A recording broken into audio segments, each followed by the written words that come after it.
On this week's Johnstone Supply What's in Your Toolbox, we are covering the new Calgon 4050-15 with a Johnstone part number of B87147 UV leak detection kit.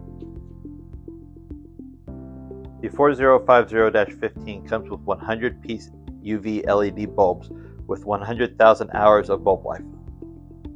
It is constructed of aluminum alloy with O-ring for water resistance. It comes with 6 AA batteries. AA batteries fit into a cartridge of 3.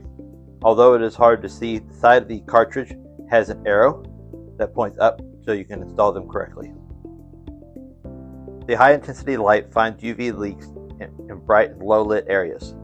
It comes with safety-rated fluorescent enhancing lenses. Long-lasting LED technology with heavy-duty durable aluminum light. The 4050-15 is great to use with new Calgon's Easy Seal and Easy Dye. To use, inject your system with Easy Seal Ultimate or Easy Dye.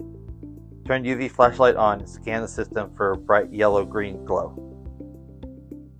Green glow will show where the system is leaking. Once leak is found, wipe down leak site and make your repairs. It's as easy as that. This has been a review of new Calgon's 4050-15 with a Johnstone part number of B87-147, their UV leak detection kit. Is it in your toolbox?